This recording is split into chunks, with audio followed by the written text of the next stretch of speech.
the Chofetz Chaim and another rabbi set out on a journey. Along the way, they stopped at an inn where they were seated at a special table, for the owner recognized them to be prestigious rabbis. When they finished the meal, she approached and asked them, "So, how did you like the food?" "Very good," said the Chofetz Chaim. "It was excellent." "Oh, it was quite good," said the second rabbi, "but it could have used a bit more salt." As the woman left, the Chofetz Chaim turned white. "I can't believe it," he said. "All my life I avoided speaking or listening to Lashon Hara, and now God has made me come with you, and I have to suffer by hearing you speak Lashon Hara. I regret coming with you at all." Seeing the Chofetz Chaim reaction, his companion became flustered and frightened. "What did I say that was so wrong?" he stammered. "I said the food was good. I only added that it needed a little salt." "You simply don't realize the power of your words," cried the Chofetz Chaim. "Our hostess probably didn't do her own cooking. Her cook could well be a widow who needs this job to support her family. Now, because of what you said, the owner will go back to the kitchen and complain to the cook that the food didn't have enough salt. In defense, the poor widow will deny it and say, 'Of course I put enough salt on the food. I even tasted it before I served it.' The owner will then accuse her of lying and say, 'Do you think that the rabbis out there are liars? You're the one who's lying.' They'll argue and it will escalate, and the owner will get so angry that she'll fire the poor cook. Look at how many transgressions you have caused. Number one, you spoke Lashon Hara. Number two, you caused the owner and myself to listen to Lashon Hara. Number three, you caused the owner to repeat that Lashon Hara. You caused the cook to lie. Number five, you caused pain to a widow. And number six, you caused an argument, another Torah violation." Well, the rabbi smiled nervously at the Chofetz Chaim and said softly and respectfully, "Rabbi Israel Meir, please, you're exaggerating. A few simple words can't possibly have done all that." "If that's what you think," replies the Chofetz Chaim as he stood up, "let's go to the kitchen and see for ourselves." As they opened the door to the kitchen, they saw that the owner was indeed berating the cook as the poor woman stood wiping tears from her eyes. When the rabbi saw what was happening, he became pale and ran over to the cook, begged for her forgiveness, and apologized profusely for any distress that he had caused her.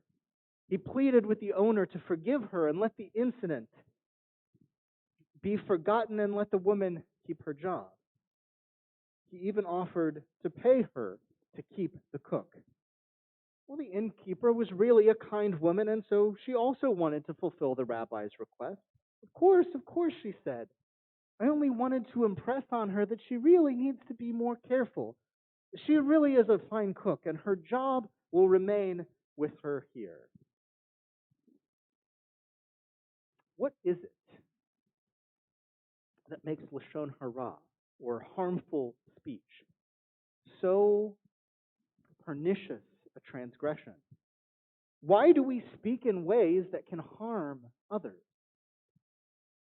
Sometimes it's just simple carelessness, like the poor rabbi in this story. He never took a moment to consider how his complaint might cause real harm to someone. Other times we know exactly what we're doing, and we may or may not intend our words about somebody to cause them harm. Well, that's what we call gossip. Why do we do it? Well, it turns out scientists have discovered that we are, quote, hardwired to enjoy gossip. It's part of our biological makeup as social beings. According to psychologist Colin Gill, gossiping boosts levels of positive hormones like serotonin, reducing stress and anxiety. When we gossip, we're taking an interest in what other people have to say and vice versa.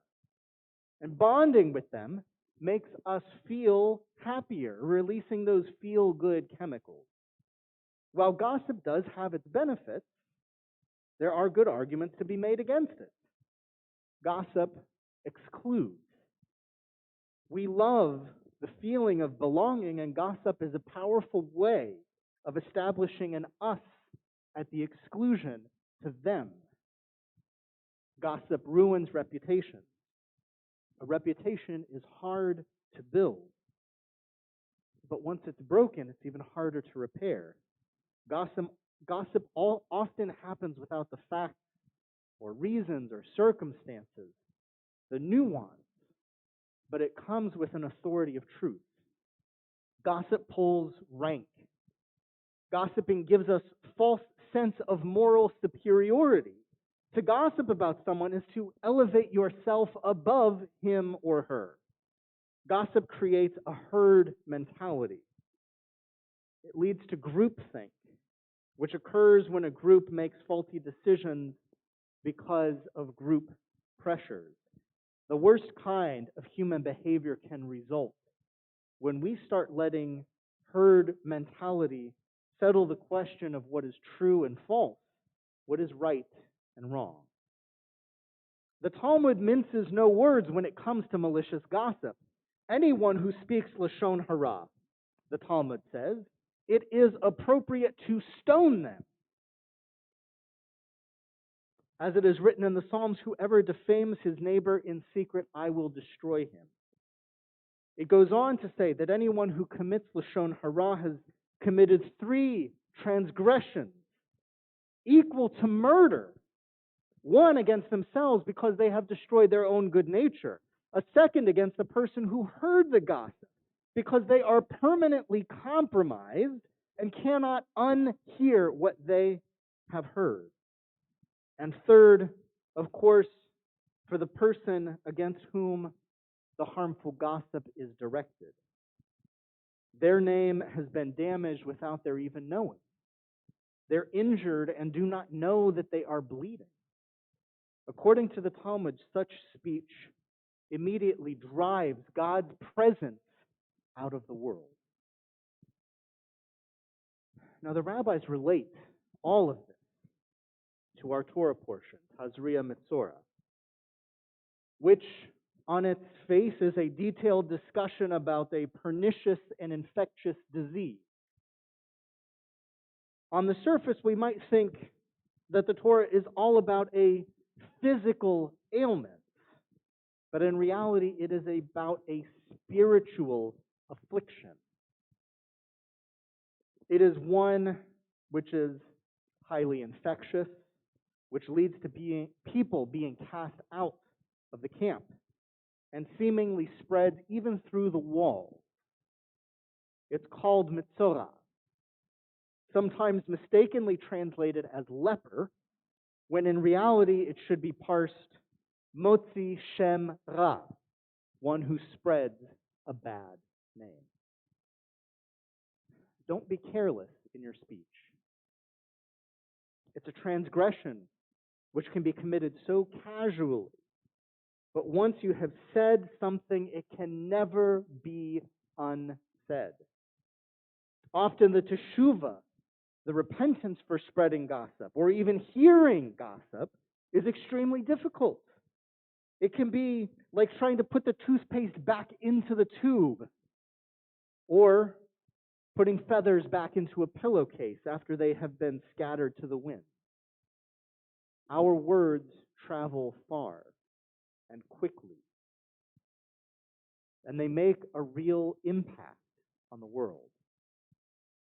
Judaism teaches that words are action.